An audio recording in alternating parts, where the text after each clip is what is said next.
Hello, everyone. Welcome back to I See What You're Saying, the Disciplined Listening Podcast. I'm Michael Reddington, and today it is my pleasure to welcome our next guest, Kasey Franco. Kasey is a mental wellness strategist.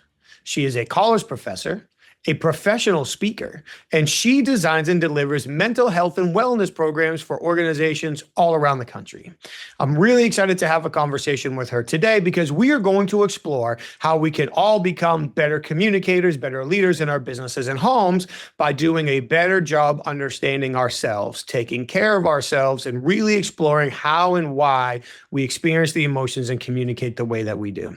So of the many interesting topics we're going to talk about, we're going to talk about the difference between developing self-awareness and self-command. We're also going to discuss how to use her accept or convert tool.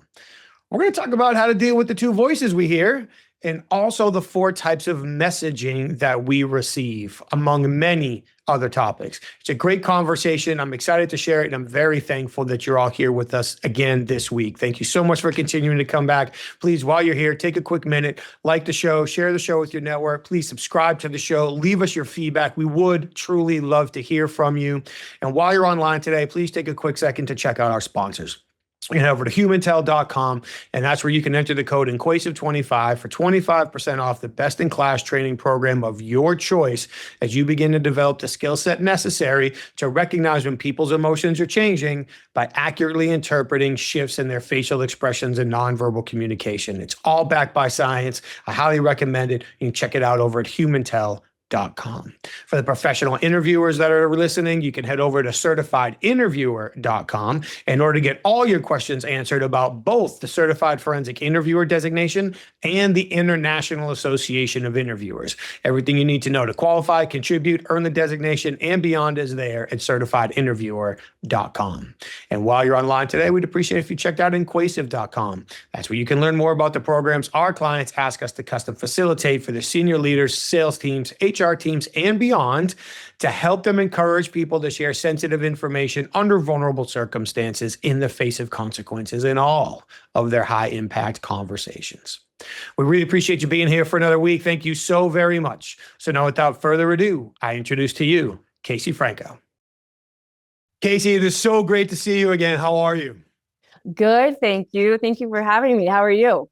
It's my pleasure. I'm great. It's good to see you. We got to meet briefly at a conference, and now we have time to really dive into the conversation that we didn't have time to get into when we met, and I'm really excited about it. And as we were talking before we hit go on this conversation to start recording it, I think both of us share from different angles, and certainly have a much deeper expertise than I do, but we both share the fascination with how mindset impacts really how we perform and what we achieve and how we communicate with each other, and also the role that the nervous system plays in all of this, which people might overlook or not consider, that honestly that has a big impact in what we see, what we hear, how we feel, what we communicate, and so much more.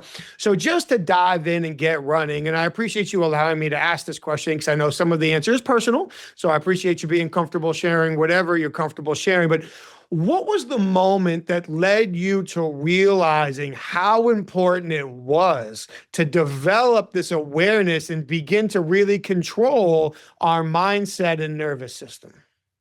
Yes. And thank you for asking the question, because I think it's an important place to start when we're thinking about this work. Hopefully it can feel deeply personal, because when you decide to dive into mindset and nervous system work, it does become deeply personal. You have to really know yourself very well, and the self-awareness that it takes to sort of be able to self-command in that mindset space is the work. So, my whole life, I've had interesting moments of mindset work, from, my upbringing with spirituality to some of the things that my dad really instilled in me when it came to, philosophers. And so I was really aware that around the concepts of consciousness and unconsciousness. But I would say once I started to get into the career field of criminal justice, I sort of lost track of some of that, which I think a lot of people experience as they get into their 20s and 30s. They sort of move away maybe from like their core value system. At least that was my experience. And when I got into mental health and criminal justice, I started to experience maybe an exposure to whether it was trauma or stress or just different life contexts that I really didn't have before. And I wasn't prepared to manage the exposure I was experiencing. And so I had done several different things. I had worked with sex offenders. I had worked in the prison system. I had worked directly with the mental health population. And because I didn't have the tools to process, I started to experience pretty significant anxiety symptoms and burnout, and just had no idea how really, like, not only did I have no idea, I actually didn't even have the thought of like, how do I stop feeling this way, until I was so far pushed to the limit. And COVID had happened. My mom had gotten sick with dementia. I had two small children. We were knee deep in mental health crisis, and I just hit the wall. And I remember feeling like there's no way to continue to move forward like this. Like, I have to do something. I think I've had a couple of those moments in my life where you realize there's no other path besides evolving into something different. And for me, I had the opportunity at that time to experience coaching on a platform called Positive Intelligence, which is around mental fitness. And I learned that I could actually decide what my thoughts were, how my mindset would work, when I would activate it versus when I would relax it, how I interpreted things. I got to make all of those choices and have self-command. And that was sort of the moment that my journey changed and sort of changed my life. So that's how I got to that work, was really just getting to the moment of there's no way I can exist in this body any longer if I don't make a change. I appreciate you sharing that. And just to hear that, like, there's no way I can exist in this body any longer. Like, that's just sounds like a critical, crucial moment in time. And certainly, having met you, I'm very glad that you evolved and experienced and made that change. So it sounds almost hollow to say, but congratulations on doing that, because there's probably a large population that would have folded to some degree in that situation. So I appreciate you sharing it. And you said nothing less than 6 different half a dozen things that I found fascinating in that response. And the first thing that I want to touch on is this idea of self-command. So you talked a little bit about self-awareness. You have to know yourself, be aware of yourself and how we react to different stimulus in different situations, and what's important, what are our values, core values, things that you mentioned. But what do you mean by self-command? Yeah. So this is like, you have command over your own mind. So the theory behind it is kind of like, we live a lot of our life on autopilot, where we're just going through the motions, or we're not basically being present. We're either in the future, we're in the past, we're thinking about other things, multitasking in our brains. And self-command is about bringing your mind to the present moment so that you can either just be present, if that's your goal, or make the most present choice depending on what's calling for that next step. So yeah, self-command is something that you practice. So you practice by little moments of bringing yourself to the present moment. There are many ways to do that. We can definitely get into that if that's something you're interested in, but it's bringing yourself to the moment and then commanding sort of what that next step looks like, depending on what's being called for. Well, I definitely want to get into that. But I love how you talked about bringing yourself into the moment. Like, a lot of times I feel like when we hear people talk about being present, they just say, be present. Yes. Well, thank you for giving me the magic touch that allows me to be present. I understand I'm supposed to be present, but how do I do that? How do I make that happen? How does that work? So it sounds like like anything in life, it's through practice. It's through repetitions and behavior and making it a muscle, so to speak, and strengthening that muscle. How did you learn to do that? What are some of those examples? Yeah. So I learned it through the practice actually of positive intelligence. Which was the coaching platform that I was introduced to. So, basically it's a framework that helps you understand the two voices in your mind, the one that sabotages you and the one that strengthens you. And so PQ is what we call positive intelligence. PQ trains your brain almost like a mental fitness program to quiet the inner critics and then activate that wiser, calmer part of you that makes better decisions, leads with clarity and handles stress and resilience in a productive way, not necessarily like a positive way, but a productive way. And so the framework and how I practiced it was through micro regulation. And I know we talked about this in the conferences where we met.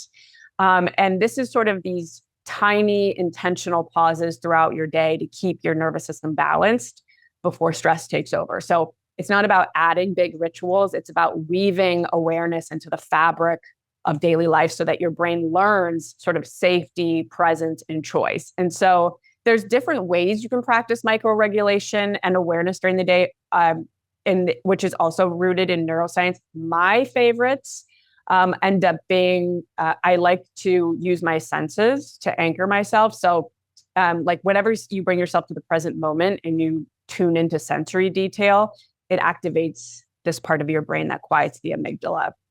And so why it works is sensory focus engages that sort of somatosensory cortex, shifting you out of threat mode and into awareness. So I like to do it through either closing my eyes and trying to hear the farthest away noise that I can hear, and then bringing myself to the closest sound I can hear, even if it's just my own breathing. I like to anchor breath work. So even if it's something like one big breath every time I wash my hands, then that's, 10 times in a day. And I'm also a huge proponent of intention setting. And so setting intentions, micro intentions throughout the day also helps me come to the present moment. So those are just a couple of the ways I've practiced presence and self-command. But there's many. There's a lot of different ways you can do it. I'm sure, and I'm sure some are going to be more effective or more applicable for different people, depending on what works for them in different situations. But again, what you said just fascinates me. Just the concept of focusing on the farthest away noise and bringing it back to the closest noise. I feel like that's a great metaphor for coming back to yourself and coming back to the moment. Like, these are all the things that are around me, but let me come back to me. And that, in a way, that's a centering or anchoring act in and of itself. I think that's amazing. Using your senses, we had a woman on the podcast a while ago now who I met in upstate New York, Melissa, who's awesome. And she uses chocolate to teach mindfulness. And she talks about like the sensory experience of chocolate. Like it's all high quality chocolate, and she does retreats and all this cool stuff. But like eating chocolate can be a sensory experience. So when you focus on the senses, now you're being more present. And so it's kind of a different approach, but very similar to the farther sound coming back. I'm a huge believer in breath work. Yeah. So I have had no less than 6 or 8 people on the show at some point in time that have talked about the importance of breath work in different contexts. So important. And even with my son, when we work with him on regulating emotions, it used to really annoy him, but now it works. I just tell him to focus on his breathing. Like, get into your breathing, focus on your breathing, work on your breathing. Let me know when you have your breathing back, and then we'll talk. And so trying to get him to focus on his breathing instead of whatever is upsetting him in order to get him back into play. I like that one a lot. The third one is the one that I really wanted to talk about, though. What was the third one that you mentioned? Intention setting. Yes. Please tell us more about intention setting. What does that mean? Yeah, I will, because this is my favorite one. And I want to say too, before I go into intention setting, that you can use so many different terms to describe these moments of like self-command and presence. You can say the word mindfulness, you can use breath work, you can use nervous system regulation. It's kind of all the same thing.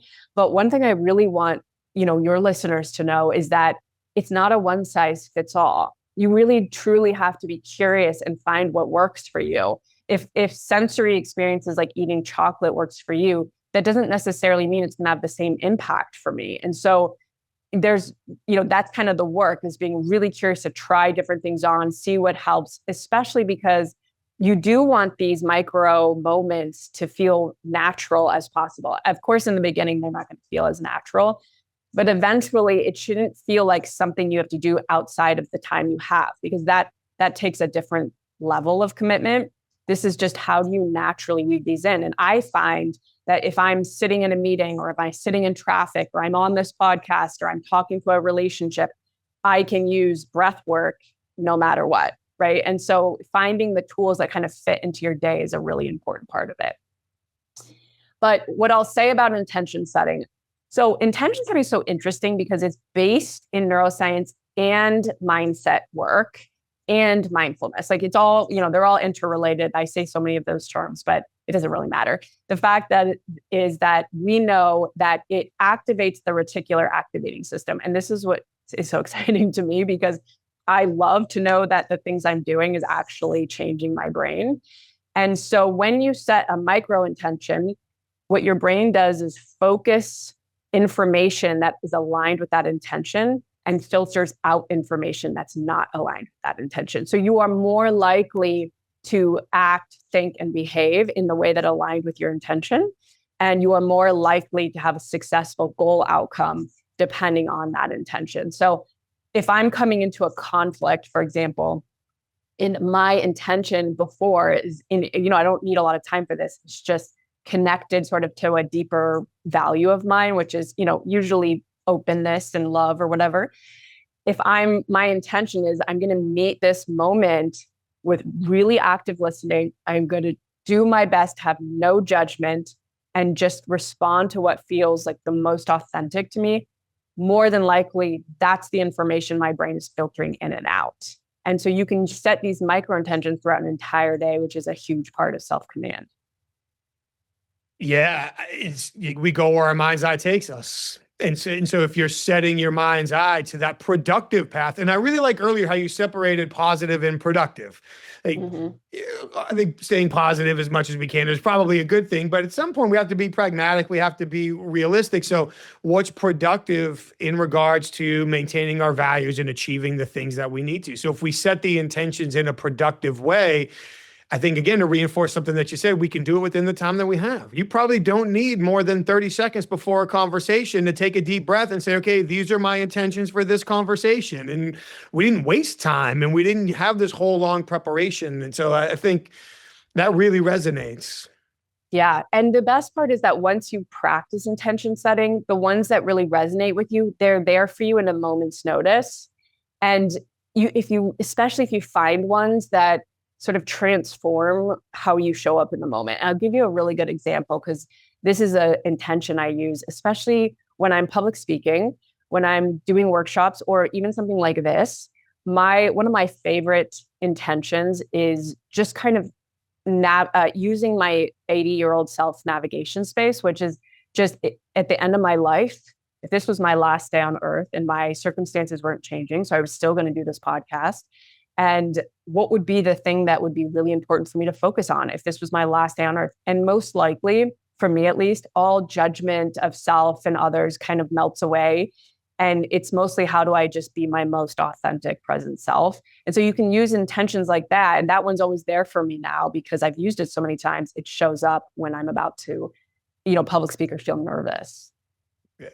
I want to get back to that concept about feeling nervous for a second. But before I do, to that end, like anything else, if we practice this enough, the intention setting, going through it, does it almost become like subconscious? Like it becomes automatic, or could potentially become automatic for us, is how we center ourselves going into conversations. And it's not something that we necessarily have to think through. In the beginning, of course we do, but then it's sort of behind the scenes just becomes our operating system. I think it's both, because if you think about training for a fire drill, you do it so many times in your upbringing that when the fire drill goes off, you don't have this panic that ensues. And really, right, a lot of us feel like, should we even leave the building? Right? You're so sort of used to that muscle memory, but you still have to be really present. So there's kind of a both to that answer, which is, yes, the muscle memory is there, but because you've done it so many times and because you're so present with it, your clarity, your focus, and your action are just going to be way more aligned in sort of that like sage space than maybe if panic and anxiety and saboteurs took over. Oh, that makes sense. So when it comes to nervousness, we all get nervous. I get nervous in plenty of situations.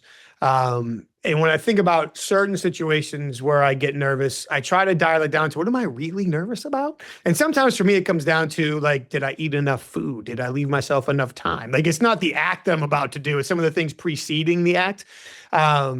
And also I think about repetition. So if I'm competing in jujitsu and I haven't done it in a long time, am I really nervous about the match, or am I nervous about all the procedures around the match? And so it's kind of that lack of situational familiarity. For the record, it's probably both. Yeah. Because nervousness is something that I would assume most of us deal with to some degree, daily, weekly, regularly, how can these strategies help us? I wouldn't say necessarily eliminate the nervousness, because I think to a degree that nervousness serves a purpose and it's a good thing. And I don't want to necessarily eliminate it entirely, but how do I make it more productive? Yeah. Nervousness and worry, right? They kind of coexist. And there's absolutely a healthy space for both of those, because they do help us make different decisions. And I think the key to kind of what you're asking is self-awareness. It's knowing what type of messages you're receiving and how to, process them. So for example, we have kind of generally 4 different types of messaging that comes through for us when it comes to worry and nervousness. One is those blaze messages, right? So that's like things are on fire, your fight or flight kicks in, and these are the things we absolutely need, right? So like traffic, you're walking alone at night, you touch a hot stove, like your brain goes into that blaze messaging, which is very good for us. We want those. We never want to get rid of those. That's a really good example of the type of messaging we don't want to go away.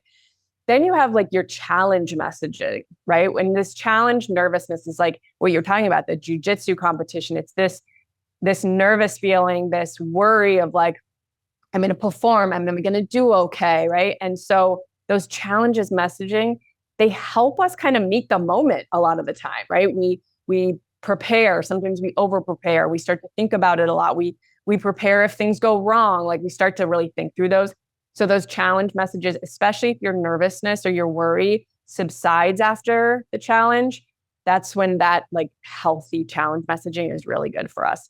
Then your third type is kind of like these connect messages, which is, I really need to connect with somebody. I feel sad. I feel lonely. I feel isolated. And it's kind of pushing you to connect with somebody. Again, this is like very good type of worry that we need. And then you have your fourth bucket, which is like all of the spam messaging, right? So all of the messages that aren't helpful to you. And every person is so different. So you really this is where that self-awareness has to come from. Like you have to know what spam messaging feels like to you. And most of the time, anytime spam messages, like the kind of litmus test for spam messages is a couple different things. One, is it making you feel bad inside, right? Is it creating like a turmoil that you can't get over, that's not being resolved by a sort of action or thought process? That's one way you can kind of think about it. 2, are the spam messaging, like, is it rooted in judging yourself? Is it rooted in sort of negative self-talk or judging others, negative judge talk? Or, is it this hand on the hot stove space, which is that you're just like keeping your hand on this rumination spiral space where you're not resolving, you just keep looping in your thought process. Those are sort of that spam message space. But the goal is really to like get to know what those different messaging looks like for you. Can you start to learn when they show up, right? So can you expect them? Can you allow them in so that you can know then what to do with them once they come? And that's where some of those techniques start to come in. It's fascinating to break it down that way. And it also sounds like we're talking about sort of the marriage or the alignment of self-awareness and situational awareness.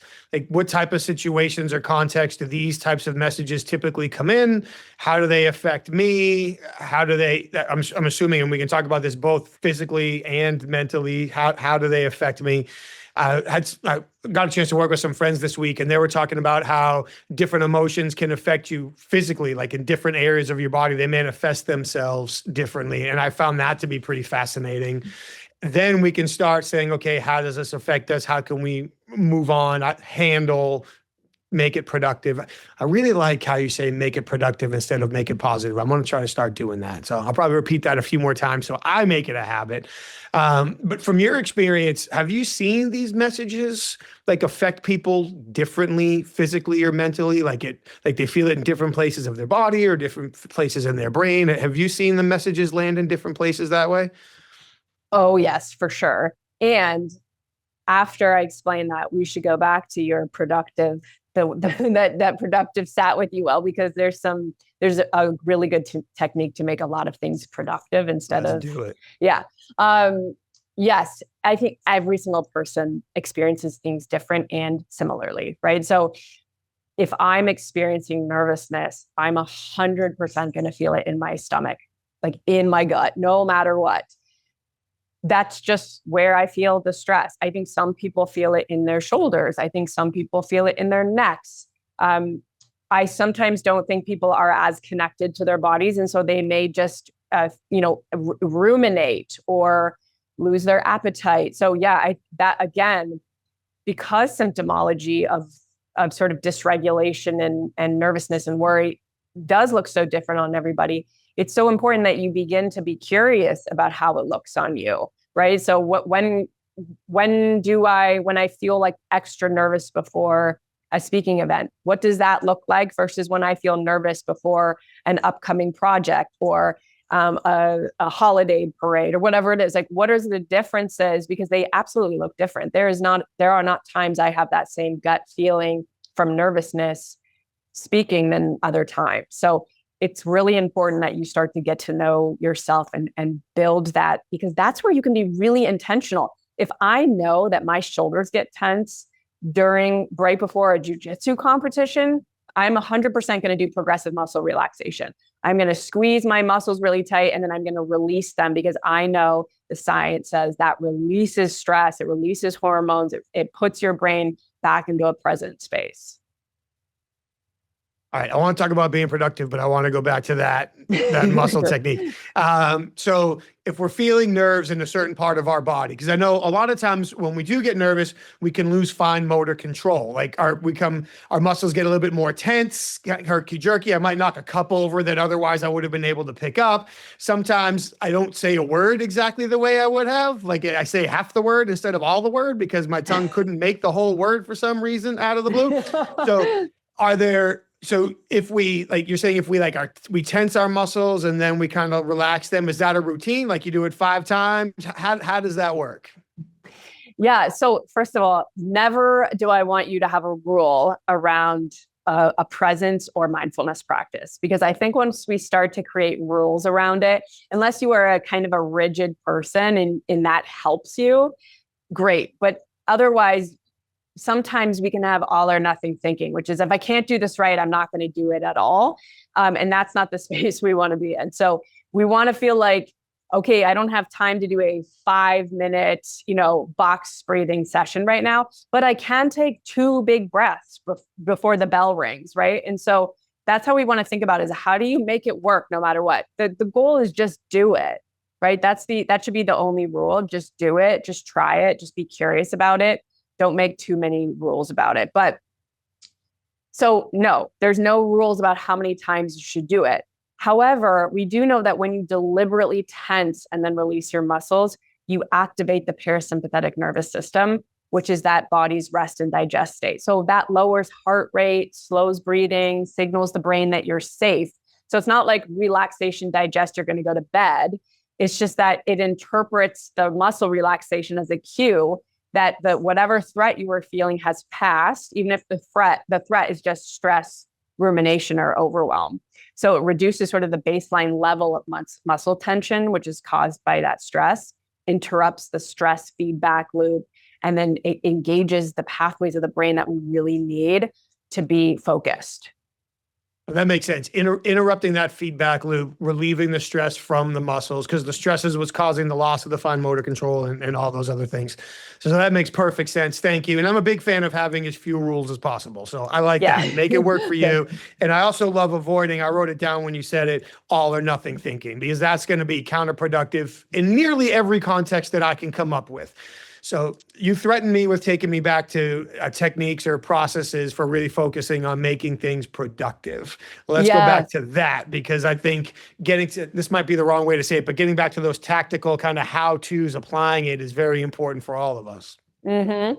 Yeah, I do think techniques, the tools are really important. It's like one thing to kind of talk conceptually about mindset and the science behind it. We talked about some of those, like, micro intentions you can do, but the tools, especially around any type of negative thinking, challenges you're facing, the tool for productive way forward is super important. So one of my favorite ones is the accept or convert tool. And this is rooted in positive intelligence. This is where I learned it. So you give yourself two options. Anytime humans are given two options, by the way, whether it's adults, kids, we really thrive in that way. We like to have options, especially because then we feel like we have agency and choice. And anytime we have agency and choice, that's actually a nervous system regulation cue. So there's lots of different ways that that's important. But once we sort of have that accept or convert option, I'm going to give you a couple of examples of what this could look like. So let's say, we'll do some easy ones. Let's say you're stuck in traffic and it's awful traffic and you're going to be late to a meeting and you start to freak out and your heart starts to race because the meeting's really important. You can stay in that space, right? And your stress can go up and who knows what's going to come from that. And perhaps you show up to the meeting really flustered, not focused, and you lose muscle control, right? Whatever it is. Or you can make that active choice in that moment to accept or convert the moment. So accept might be, listen, I'm going to be late. There's nothing I can do about the traffic. So I'm going to settle in. I'm going to call the person that I need to call and let them know I'm going to be 5 minutes late. Okay. So that way you give your body and mind permission to just accept what is and hang in there. Or you can you can convert it into what we call a gift. So you can convert after you accept, or you can just convert. And you can do things like, I'm going to convert this into a gift by listening to a podcast. I'm going to convert this into an opportunity to call my dad and see how he's doing. I'm going to convert this into an opportunity to practice my stress management skills. So that's the accept or convert. And you can do that in more complex ways too. So for example, let's say I lose my temper this morning with my kid before they go to school. And they're off to school and now I'm in that negative thought spiral of like, why did I do that? Why did I lose my patience? Why did that get to me? However, that thought process for a little bit is fine, but then it's not going to be helpful or productive to the rest of my day. And so I can use that moment to accept or convert and convert. And I say and or all the time because you can do both. Both things are true. Where it's either I'm going to accept how this ended for now, and then when she comes home, I will address it. Or I'm going to convert it into a gift around, writing out exactly what I hoped would have happened, learned from it, and then have a discussion about it later so that she understands what my intentions were. So those are the different types of ways you can think about accept or convert that takes hard moments, self-critical talk, challenging moments, and turns them into an opportunity for either radical acceptance or an opportunity for growth. Great tool. And I'm sure one that takes practice and reminder and reinforcement for us to actually apply, because it's easier just to sit there in the car and be pissed off about being in traffic. Right. But one of the things you said is everything you said is so right. But one of the specific call outs you made was, we're sitting there in the car and our heart starts racing faster and our blood pressure goes up and our brain starts moving faster. Nothing good happens after that. Right. And if we keep in that loop and our heart stays in an elevator rate and our blood pressure stays up and our brain stays moving around real fast, the odds of us making an optimal decision after that are extremely low. So finding a way to either accept it or like you said, and or convert it, I think is fantastic. Okay, well, what's my next step? What's my next best option? Finding a way to take productive, I almost said positive, productive action out of it I really appreciate that. And I think too, how you talked about even with the example of losing your temper, not like I would ever lose my temper with my child, ever. Why would I do that? Uh-huh. But just, okay, well, now it's an opportunity for me to be a parent. Like now it's an opportunity for me to close the loop and explain it and create a greater level of awareness. My intention situation, it's a teaching moment for both of us, and we'll close that loop and we'll move on, as opposed to just wallowing in it all day. Well, I'm the worst dad ever. Well, Mm-hmm. probably not. So let's not drill that one all the way home. So very, very good points. I really like that spin on productivity. I think that tool is fantastic. Is there another one or two that you really rely on a lot, or is that your go-to?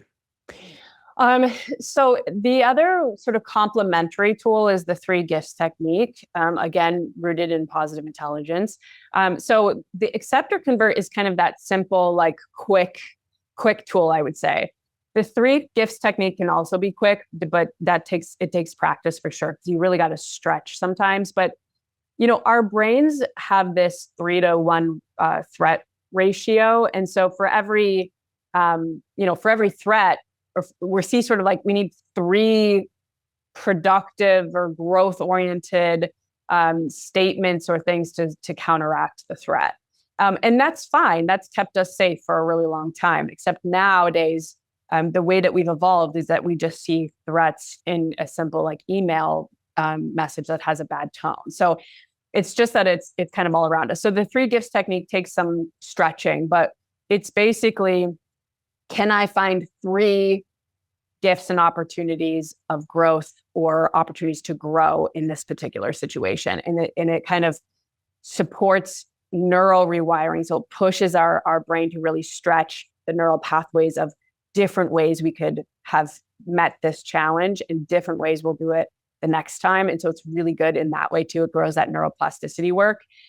But it also helps with that productive space. So I like to give 2 three gifts technique examples, one that feels kind of rooted in maybe like more like grief, and one that feels very simple.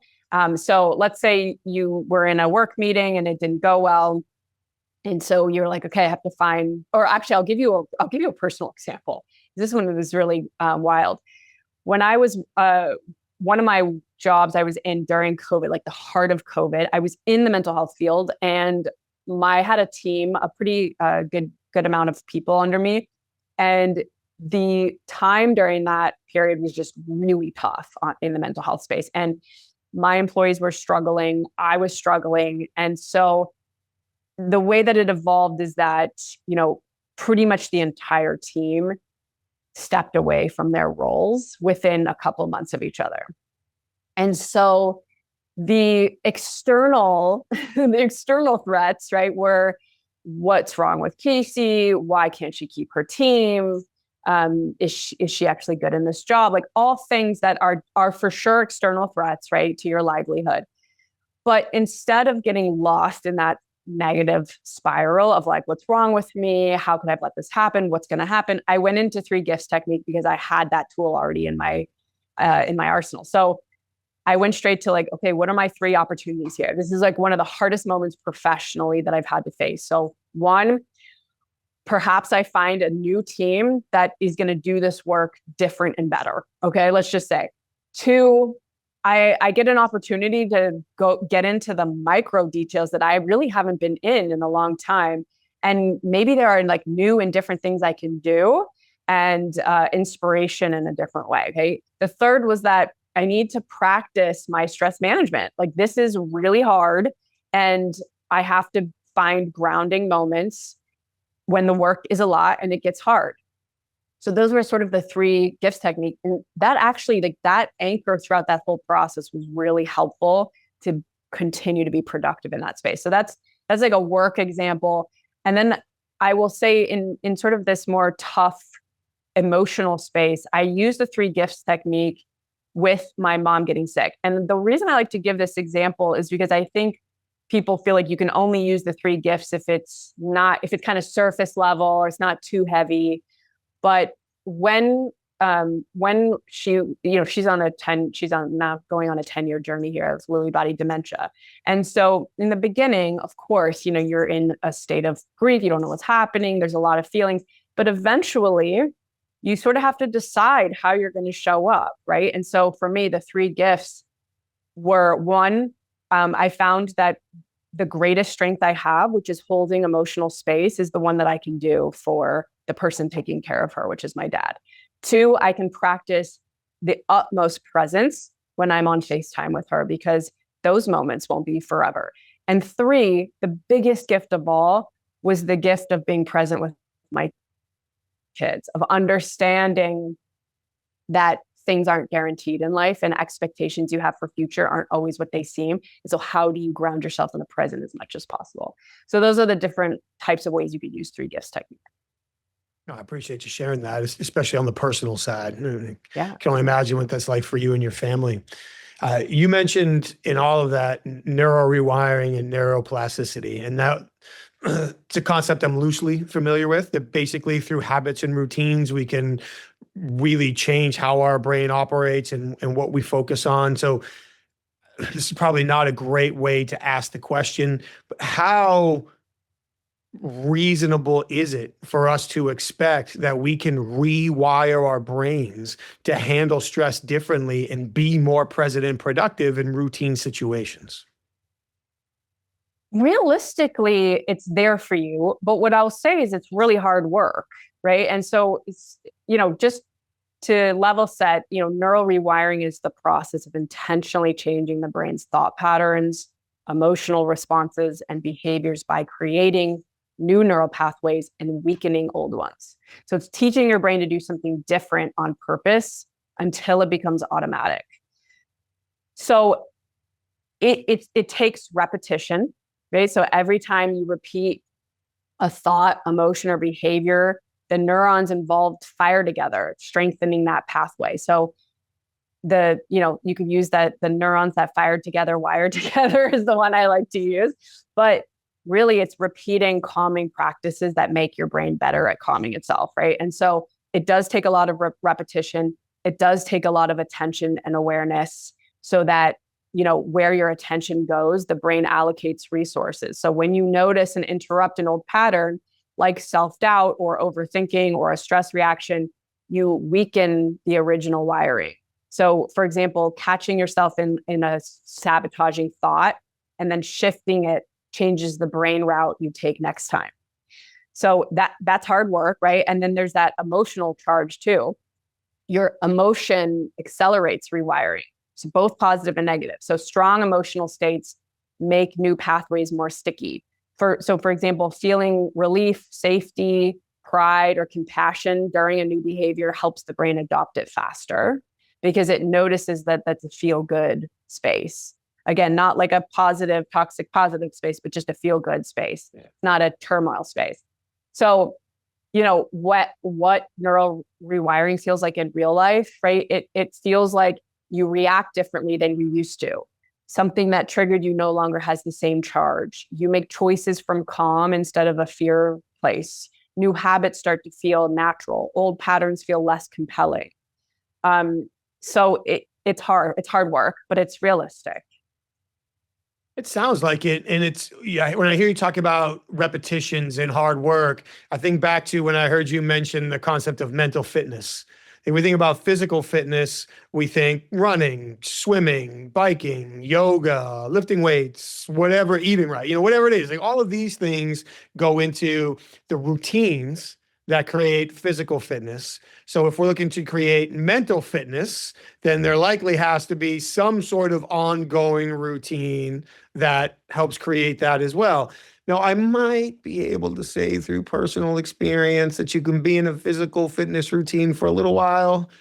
Yeah. You break it just for a short time and you fall back quickly, and it takes you longer to come back to where you were. You think that's true with mental fitness as well? Like if we take a break from it, we lose traction like we do with physical fitness? Yes, I do think that our old habits and patterns are right there waiting for us. I think just like physical muscles weaken when you stop using them, the brain's resilience pathways weaken when they're not practiced. And so it's not necessarily that like your old habits are right there. It's that your stress circuits get louder, right? So that's what activates your old patterns, and your ability to regulate emotions or shift perspective just becomes less automatic. So mental fitness relies on neural pathways that support that calm and clarity and good decision making. And they really can only stay strong if you're actively regular with them. But just to say, like when you do stop using them, yes, you have to work to re-strengthen, and you need to work to strengthen your parasympathetic access and your tolerance access. But it doesn't mean that you can't. Just like when you lose muscle strength, it's not that you can't rebuild. But as we both know, best physical fitness is that one that stays consistent for longevity purposes. So if you're looking for longevity in nervous system regulation and mindset, then active presence is really important. And just to kind of call out long-term health outcomes, when you stay physically fit as much as you can, depending on your context, your longevity outcomes are better, right? You have better blood pressure, you have better stamina, your ability to walk, maybe your, hopefully, disease goes down.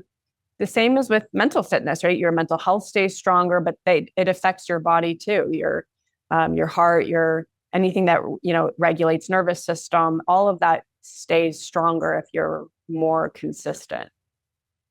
And when you think about stress, how many doctor's appointments have I been to for any number of things? And they talk about stress being a driver of any number of things, from heart disease to high blood pressure to stroke to on and on and on and on. Stress can be a high factor that contributes to all of that. And I think wrapping this back to communication as well, it really affects the lens that we see, observe, and interpret with. If I'm really stressed out, then I am going to interpret everything you're communicating with me differently than if I'm more well-regulated, more well-balanced. And now I'm hopefully interpreting everything you share with me in a more productive way that we can create opportunities from. So it's not just our mental health and our mental fitness, but through communication, our relationships as well. And that's personal, that's professional, and all the outcomes associated with that. You mentioned your kids, but it impacts, it's the work that we put in has much greater impact that we often don't think about. Yeah, absolutely. And stress, which is sort of this dysregulated nervous system, absolutely impacts all of our actions, thoughts, and behaviors. And it's actually, this is another sort of self-awareness space of how can you build awareness of your stress and your communication pattern. So when you're in a state of stress, what does your communication look like, and how do you receive communication? Because it's wild what happens. Your ability to listen goes down, right? You miss nuance, you misinterpret tone, you selectively hear. And it's interesting because I remember as a child, my dad a lot saying, you have selective hearing. And even though he was probably using it as a dig to like what I was hearing, he was probably right. Like I was probably in a stress-induced moment because I'm in conflict with my parent. And so 100% I'm selectively hearing, but it's a big deal because you're misreading intentions, you're hearing criticism potentially that's not there. It even shrinks our vocabulary and our clarity in the way that we articulate and use language.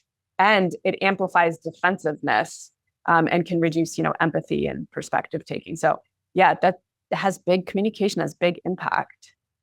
It does. To me, it feels like it's, so it almost becomes a self-fulfilling prophecy. Like if I'm really stressed and really worried, and if I'm not using the right words, correct me, but if I'm really stressed and I'm really worried, that bad outcome that I'm worried about or want to avoid ends up becoming more of a certainty. Like I'm now fixated on this target and drawing myself towards it, even though I might not realize it and I'm blaming other factors. It's where my mind's eye is focused, and it's where I'm going, to steal a phrase from you, because of this dysregulated nervous system and unproductive mindset. Yes. Yes. This is where sort of nervous system tools become really important and need to be almost the foundation before, the nervous system regulation techniques inform sort of your ability to then have a commanded mindset, which then gives you the ability to sort of control these moments when maybe you get out of pocket when it comes to communication or, stress response. But the grounding sort of foundation here is those techniques. It's taking deep breaths when you're dysregulated, so you learn what it feels like to come back into regulation, right? It's using those shifts from assuming to curiosity, from accept to convert. It's anchoring back to intention. It's all of that, regulated techniques that we really need in order to support the outcomes we want, especially around communication. So to probably oversimplify this and not get it really right, if we were to put it into a process, it sounds like starting to develop self-awareness around how we react and feel in different situations and what causes that. And then, I know it's not an and then, it all kind of happens together, and then start working on applying these techniques to get from dysregulation back to regulation, which likely increases our awareness and allows us to pick up on things in more fine detail, then creates this productive feedback loop where we now can start really impacting how we show up, how we feel, how we impact others, and what we achieve. Yes, absolutely. And I think it's important to kind of plug in the cherry on top, which is that when you're doing this really hard work and consistently showing up and trying these techniques and changing your thought process, which can be very exhausting, taking really small moments to celebrate your progress is so important. And it's part of all of this. It's part of the regulation. It's part of mindset work. It's part of this productive movement, is making space to celebrate. And it doesn't need to be like silly celebration, although if that's the type of person you are, you can like jump up and down, you can, yell out woohoo, but you could also just be like in your head, like, yes, I did that, like mental check. I'm doing the work, even though that was hard. I just practiced the 3 gift techniques, or I was so dysregulated. I took a deep breath. And even though I don't feel like I came all the way down to 0, I'm at least at a 9 instead of a 10. Like, those warrant celebrations, and our brain needs those to keep on the path. Otherwise, it's kind of easy to get discouraged. Very well said. And I think the cherry on top is a perfect place to wrap this conversation up, because I could keep asking you questions. So we're going to have to find another time to continue the conversation. But I really appreciate all that you shared. Every time I look down, I promise you, I've been taking notes. You've shared a lot that really resonates and gives me and hopefully everybody a lot to think about in a real path to that productivity. So for the people that are listening and are thinking, oh, this sounds awesome. How do I stay connected with Kasey? How do I learn more? Where do I go? Where do people need to go to stay connected and continue to learn from you? Well, when it comes to me, hopefully you'll also have my information, but yeah, please feel free to email me. Right. And I'm on LinkedIn, and that's pretty much the only social media platform I'm on, but you can email me, of course, at, my email is kase.franco, FRANCO @gmail.com. But I do coaching through Positive Intelligence. I do workshops. I can pretty much create anything at this point, and that's one of my favorite things to do. And I'm always here to be a thought partner as well. And I think, the last thing I'll say is I still practice this work every day. And what I would say is, you're going to fall off 1,000 times. Let that be part of the journey. That's part of it. So, keep your head down, keep doing the work, and I'm here for any support needed. The work is, in some ways, the work is part of the reward itself, along with what comes as a result of the work. I'll absolutely have all those links in the show notes, so people have direct access to your email, your LinkedIn, all of that, so they can get direct access to you. I'll make sure I can include that. It was great to see you. Thank you so much for all that you shared today. I really, really appreciate it. It was an enlightening conversation for me, for sure. Thank you, Michael. Appreciate it. Take care. Talk to you soon. All right. Bye. Kasey, thank you for a great conversation. It was awesome to see you again. I really appreciate all that you shared with us. Thank you so very much. I could recap so many things that you said, but I really love how you talked about how we decide all of our thoughts. Our thoughts are decisions, and we can control that. You also talked about how important it is to avoid all or nothing thinking, which is, yes, very important. And you mentioned how the only path is to evolve. All great points. Such a great conversation. I really appreciate all you shared. Thank you. And of course, thank you to all of you that were here for another conversation this week. I truly appreciate you coming back week after week. Thank you so much. Before you leave today, please just take a quick second again, like the show, share, subscribe to the show, and please leave us your feedback. And before you close your computer for the last time today, please head over to humantel.com. Check out all of their research, all of their training options, and enter the code INCLUSIVE25 for the best-in-class science-backed training to recognize when people's emotions are shifting by accurately interpreting shifts in their facial expression and body language. I highly recommend it. It's all over at humantel.com. Again, for the professional interviewers, please head over to certifiedinterviewer.com. That's where you can get all your questions answered about both the Certified Forensic Interviewer designation and the International Association of Interviewers. And please head over to inquisive.com. That's where you can learn more about the programs our clients ask us to facilitate for their senior leaders, sales teams, HR teams, and more to teach them how to unlock hidden value in all of their high impact conversations. We really appreciate you being here for another week. Thank you so very much. Please stay safe, take care of each other, and we'll see you next time.